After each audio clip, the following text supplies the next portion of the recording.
The ridicule of the Trump-Vance Republican ticket is intensifying, and now professional comics are in on the public roasting.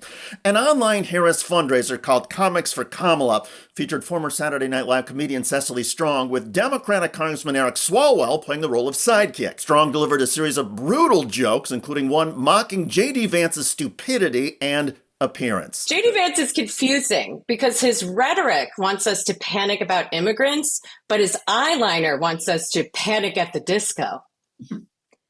J.D. Vance has been such a mistake. Trump keeps calling him Eric.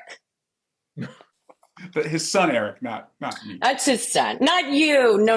Is Eric Trump really the dumbest of the Trump offspring? I believe the answer is yes. Go on, Cecily. Trump wearing a maxi pad on his ear is the most support he has ever shown for women's reproductive health.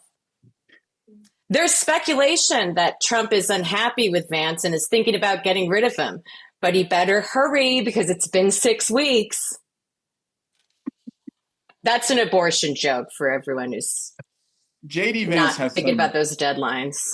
J.D. Vance has some very strange and upsetting positions, honestly. Just ask his couch. And you wouldn't do this one, so I'm going to do it. I'm not doing that. JD claims to be the voice of the Rust Belt, which is only true if we are talking about his belt after he an orange couch. Now, Representative Swalwell didn't want to do that one for some reason. Okay, for the record, Democrat Eric Swalwell merely laughed along with the joke, as did many of the rest of us. The delivery came from Cecily Strong. Blame her.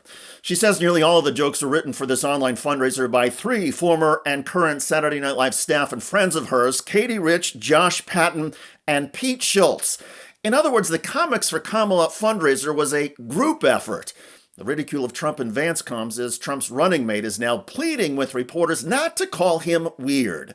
At an event in Wisconsin, a reporter then asked J.D. Vance, well, how are Republicans going to stop the tagline weird from sticking? Here's how J.D. Vance responded. What Democrats use to attack Republicans, they're going to attack us on something. They're going to criticize us on something. I think that what makes Donald Trump and I good candidates and a good team is that we're normal guys who want to make this country great again. And we want Americans to be able to live the American dream. You want Americans to be able to live the American dream, and that's fine. But J.D., you're stalking Vice President Harris's plane, efforts to take away women's rights, and complaints about cat ladies. Well, none of that makes you normal. And as for Donald Trump, most normal guys that I know are not adjudicated rapists with 34 felony convictions who cannot tell the truth and never seem to laugh.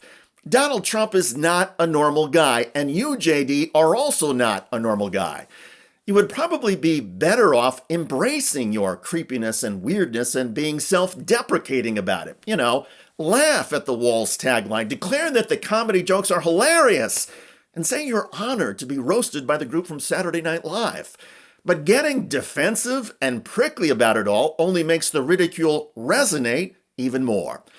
And the jokes and mocking of J.D. Vance and Donald Trump are piling up almost in direct correlation with the Republican ticket poll numbers, which keep dropping. By the way, a Fox News guest recently humiliated host Laura Ingraham on her own show. Silicon Valley and Wall Street is shoveling money at Kamala Harris. Why is that? You know they are. Because it's working. Because she's figured out how to get these.